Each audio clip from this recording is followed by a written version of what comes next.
নমস্কার, জয় গোমাতা, জয় শ্রীরাম। আজ একটা তারিখ নয়, আজ বলতে পারেন একটা ঐতিহাসিক দিন, এক বিরল যোগ, বিশ্বাস, ভক্তি এবং ত্যাগের। শাস্ত্রমতে এই দিনটিকে বলা হয় মহাপুণ্য যোগ বা মহাসংযোগ। কারণ আজ একই সাথে মকর সংক্রান্তি এবং শর্তিলা একাদশী। মকর সংক্রান্তি মানে সূর্যদেবের উত্তরায়ণ যাত্রার সূচনার দিন, অর্থাৎ আজ থেকে দিন বড় হতে শুরু করে। এবং শুধু তাই নয়, এটা অন্ধকারের উপর আলোর বিজয় যাত্রাও আপনারা বলতে পারেন। আজকের দিনটিতে যদি আপনারা সূর্যদেবকে জল অর্পণ করেন, তাহলে আপনারা রোগ, দুঃখ, দারিদ্র্য এই সব কিছুর থেকে মুক্তি পেতে পারেন। অন্যদিকে শর্তিলা একাদশীর বিষয়ে যদি বলি, তাহলে এই একাদশী তিলের সাথে সম্পর্কযুক্ত। এই দিনে বিভিন্ন রীতি রয়েছে, তিল দান, তিল ভক্ষণ, তিল দিয়ে স্নান। এখন প্রশ্ন আসতে পারে, তিল কেন?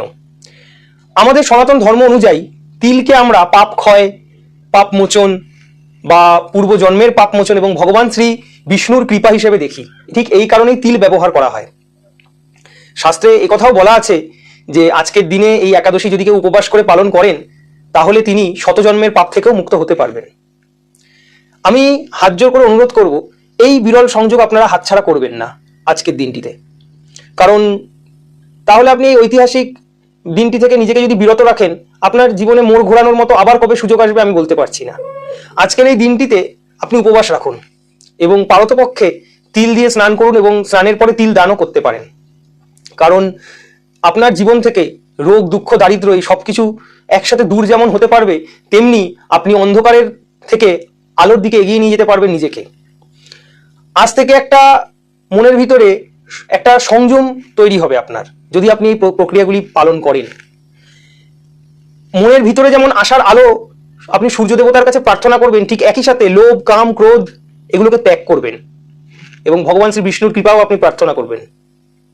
আমাদেরকে মকর সংক্রান্তি যেমন আলোর দিশা দেখাচ্ছে, ঠিক একই সাথে শর্তিলা একাদশী আমাদের মন থেকে কাম, ক্রোধ, যত রকমের কামনা বাসনা আছে এইগুলোকে ত্যাগ করতে শেখাচ্ছে। তো এই ত্যাগ এবং আলোর পথের এক মহাসংযোগ, এইটা বারবার হয়তো আপনি পাবেন না।